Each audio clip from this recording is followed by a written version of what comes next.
Anda masih bersama kami di Prime Plus dan langsung saja saya ajak Anda diskusi lebih dalam dengan peneliti senior Drone Emprit, Mas Yan Kurniawan. Kita akan lanjut bahas tadi ya. Kalau kemudian pertanyaan saya adalah, itu sebetulnya statement Pak Prabowo membuat turun isunya, meredam isunya, atau sebetulnya ini masih bergulir ke depannya? Menurut Anda bagaimana? Jadi gini, kalau pakai data seminggu terakhir, itu terlihat sebetulnya isu reshuffle itu nggak besar, Mas. Oke. Lihat di sini bisa dilihat masih kalah jauh ya dengan isu polemik royalti yang sekarang lagi hot isu.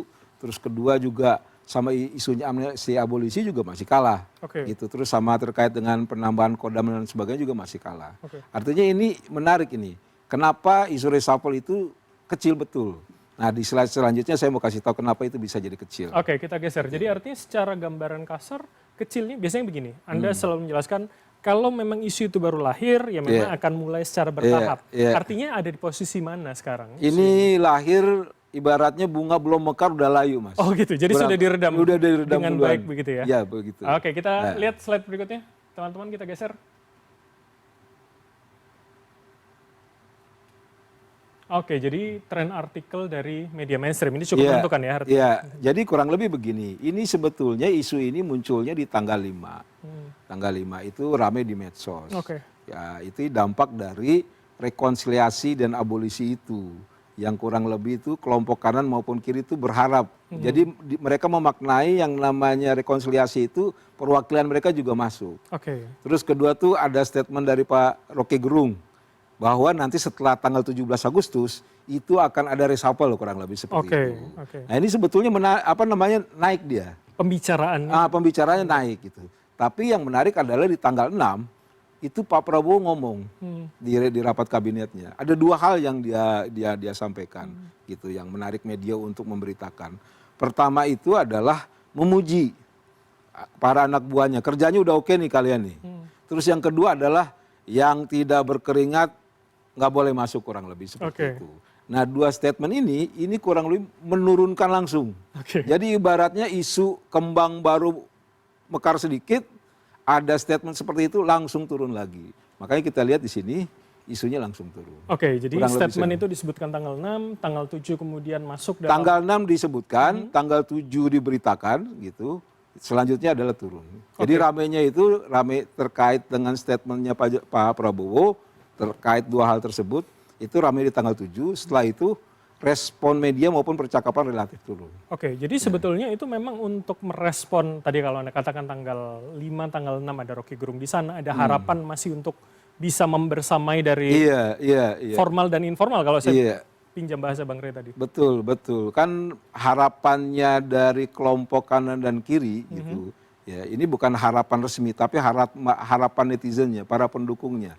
Adalah perwakilannya yang masuk kurang lebih seperti itu. Tapi ketika Pak Prabowo bilang yang tidak berkeringat tidak boleh masuk itu turun. Langsung kurang lebih turun. Dan yang menarik kenapa kemudian di 10 Agustus sempat naik sedikit grafiknya begitu Mas? Jadi ini di 8, 9, 10 sebetulnya tetap banyak pemberitaan. Dan ini direspon oleh entah itu pengamat gitu, terus kedua dari para politisi gitu. Terus yang ketiga juga dari para aktivis. Nah dari pengamat kurang lebih bicaranya ini memang bagian dari Pak Prabowo untuk mengademkan suasana. Terus dari para politisi gitu yang masuk dalam kabinet ini kurang lebih hak prerogatifnya Pak Presiden begitu. Tapi dari jumlah kuantitas Mas bisa lihat tuh dari 125 artikel langsung turun jadi 31. Menghilang gitu 90. Iya, kurang lebih seperti itu isunya. Makanya kalah jadinya. Harusnya kan isu reshuffle kan isu yang seksi. Nah ini menarik. Kemudian Mas Henry Satrio ini mengatakan agar menteri fokus bekerja di tengah isu reshuffle. Jadi ini kesannya adalah untuk internal begitu ya? Iya, jadi ada dua hal tadi. Pertama itu memuji gitu. Terus yang kedua adalah untuk keluarnya itu yang tidak berkeringat nggak boleh masuk. Untuk di dalamnya ini kurang lebih ini dari percakapannya dan banyak diamplifikasi statementnya Mas Hensat gitu. Nah di Mas Hensat ini penekanannya pada ya udah kita bekerja aja gitu ya, bekerja tunjukkan kemampuan kabinet sekarang begitu. Terus yang menarik lagi nanti tuh di tanggal 11 itu ada gerakan Mas. Kita akan geser teman-teman grafiknya untuk ke tanggal 11. Tanggal 11 tanggal 11 lihat. Nah ini. Oke. Nah ini kurang lebih ada suara baru lagi, tapi sepertinya nggak begitu menarik perhatian media maupun percakapan. Tidak atau belum? Karena ini masih tanggal 11. Tidak menarik perhatian media dan percakapan. Gitu. Kenapa bisa begitu? Karena basisnya lemah. Kan kalau basis sebab akibat itu, kalau kita belajar dari 3 hal yang tadi, ya dari Pak Satrio, mantan Mendikti, dari Gus Miftah, dari ini ketua PCO, gitu. Itu kan berangkat dari kegaduhan. Ini nggak ada gaduh-gaduhnya, Mas. Ini pakai logika medsos ya. Pun kalau kemudian ada yang mendorong, ini menurut Anda logika tadi tidak akan menaikkan kurva Iya, tidak akan menaikkan kurva. Begitu. Jadi nggak ada alasan kuat secara opini untuk ada reshuffle. Terus harus diingat lagi tanggal 15 Agustus itu akan ada pidato kenegaraan. Biasa itu di dalam 17 Agustus. Pastinya nggak boleh dulu yang aneh-aneh dulu. Itu pertanyaan saya. Jadi artinya dengan kurva seperti ini apa yang bisa Anda baca? Presiden cukup menjaga itu? Ini kurang lebih saya melihat, saya dari luar ya, karena saya bukan di dalam pemerintahan. Ini gayanya pemerintah sekarang dalam mengempesi isu, gembosin isu, kurang lebih. Meredam begitu ya? Meredam isu. Begitu, menarik. Daripada ini nanti kemana-mana, langsung ada statement jelas, clear, ditujukan buat internal maupun eksternal. Di internal dipuji, di eksternal yang tidak berkeringat tidak boleh masuk. Menarik. Kita akan lihat slide berikutnya. Apa yang bisa kita dalami lagi kemudian?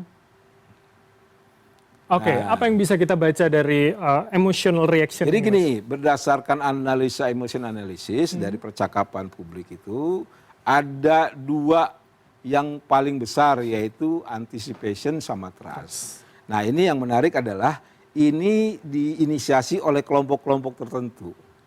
Di antisipasi ini fokusnya kepada Pak Budiari. Jadi isu reshuffle kemarin itu langsung tuh ada kelompok yang pengen Pak Budiari kalau bisa diganti. Kelompok itu terbaca atau tidak sebetulnya dari data media sosial? Ini kelompok hatersnya Pak Budiari. Ya gitu.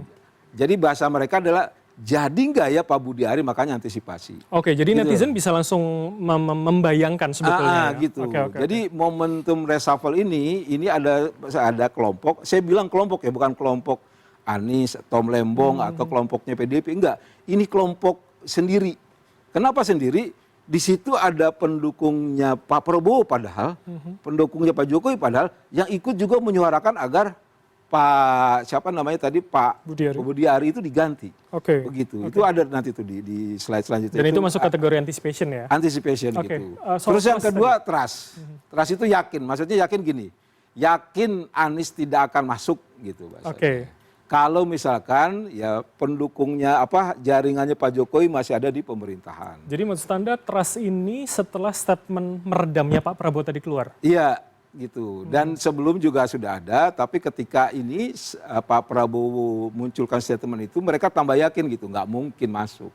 Tapi alasan mereka bukan karena Pak Prabowo ingin stabilitas, tapi karena itu loh musuh kita ada di dalam, yaitu PSI, Mas Gibran, gitu, ring-ringnya Pak Jokowi. Jadi perbedaan kutub itu tidak akan menyatukan maksud Anda? Betul, kurang lebih seperti itu. Mas, menarik. 3 ini anger, apa yang kemudian bisa Anda baca dulu dari anger ini? Jadi gini, kalau anger ini ada yang namanya #reshuffle. Ya, terus #segera reshuffle. Itu isinya adalah kemarahan-kemarahan yang melihat kinerja kabinet itu yang nggak kurang sesuai. Itu terfokus ada 2 hal, ada wilayah politik, yang kedua ada wilayah kinerja. Untuk wilayah politik, semua yang berasal dari PSI kalau bisa cabut, kurang lebih seperti itu. Itu masuk dalam wilayah politik tadi ya? Itu biasa, itu yang menginisiasi adalah hatersnya PSI. Gitu. Terus yang kedua di wilayah kapabilitas, gitu, yaitu Pak Budiari itu. Karena Pak Budiari itu dia teraksentuasi ya, dia itu sebagai backing judul itu udah sejak lama. Jadi begitu. Isunya akhirnya mengarah ke sana begitu ya. Intinya adalah ini momen yang dimanfaatkan betul oleh para hatersnya personal bapak-bapak menteri itu. Tapi yang menarik tidak menembak langsung atau tidak menembak Pak Prabowo. Hanya menterinya saja. Dan itu tertentu begitu ya. Tertentu. Kita akan lihat slide berikutnya. Nah ini di Mas itu Ini yang menarik, Mas. Oke, bagaimana membaca? Mas lihat, Mas. Biasanya Mas retweet itu followernya gede-gede, Mas. Oke, ini tidak sampai followernya 100. kecil-kecil. Kenapa? Karena basicnya isunya nggak menarik. Oke.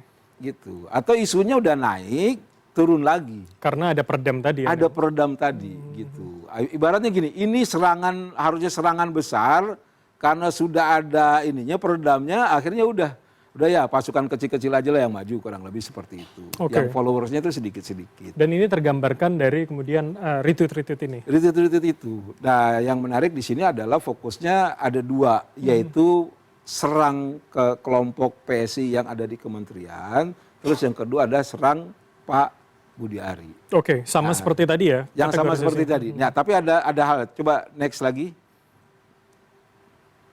Next lagi, ini sama kurang lebih PSI semua. Saya mau kasih unjuk yang terakhir ini. Oke, Nah ini 4.000 follower. ini serangnya ke Pak Budi Ari. Ini Ed Kimberly dia ini adalah positif ke Pak Jokowi, positif kepada Pak Prabowo. Begitu.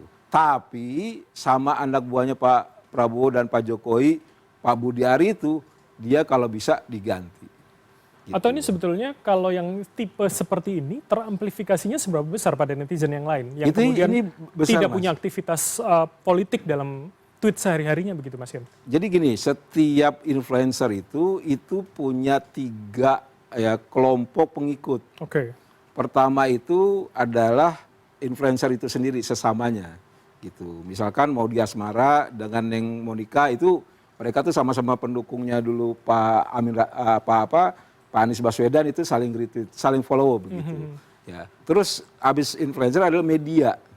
Media juga tuh mengikuti. Kenapa? Mereka ini narsum, Mas. Oke. Gitu, influencer itu seringkali narsum itu punya informasi pertama dia, sampai akhirnya media ngambil infonya dari para influencer Mencuplik cuitannya itu. tadi. Cuitannya itu. Terus yang ketiga baru publik umum. Gitu. Nah, ini Kimberly ini kategorinya udah influencer, Mas. Oke. Influencer maksudnya adalah dia termasuk tokoh-tokoh akun gitu ya, yang punya informasi pertama begitu. Walaupun kemudian, oke, saya minta logika itu. Ketika followernya 4.000, apakah kemudian retweet dan amplifikasinya lebih dari itu? Atau hanya berkisar? Nggak gede, nggak besar juga. Artinya dia juga nggak terlalu didukung. Oh, oke. Terlalu didukung. Kenapa nggak didukung? Kemungkinan besar karena isunya itu baru naik sedikit, udah langsung diredam oleh Pak Prabowo. Oke, terakhir Mas Yan. Jadi artinya segala dinamika tadi sebetulnya siapa yang diuntungkan, siapa yang dirugikan, Mas Yan? Jadi yang diuntungkan itu jelas pemerintahan saat ini, dan itu karena juga langkahnya pemerintah itu sendiri. Artinya spesifik pada presiden? Spesifik pada presiden. Jadi bisa dibilang so far sampai saat ini percakapan politik itu masih positif kepada Pak Prabowo, dan macam-macam tuh, ada yang negatif kepada pembantunya. Ya, dalam hal ini di sini Pak Budi Ari sama kelompok PSI. Oke. Begitu. Jadi tidak linear ya begitu ngomong presiden, tidak langsung dukungan yang sama kepada para menterinya. Iya. Maksud Anda ya? Makanya di pemerintahan saat ini sentimen sepertinya nggak berlaku. Yang berlaku tuh engagement. Oke. Gitu. Saya bisa nggak suka misalkan begitu sama Bang Noel, tapi saya puji-puji tuh Ibu Sri Mulyani. Misalkan kayak gitu. Jadi engagement personal dari masing-masing engagement ke bidang, engagement ke isu. Tapi tidak engagement kepada presidennya. Kalau dulu nggak suka sama siapa langsung presidennya yang dihajar begitu. Kalau sekarang nggak, diturunkan, Mas, begitu. Makanya ini menarik nih. Jadi tapi kita lihat nanti minimal sampai 1 tahun pertama di Oktober nanti. Gitu. Tadi ada bahasanya Bang Haji itu bilang masih bulan madu. Sampai bulan ke-12 ya? Oke, kita akan tanyakan soal data-data ini bagaimana respon dari para narasumber yang lain, tapi di segmen berikutnya. Untuk itu tetaplah bersama kami di Prime Plus. Siap.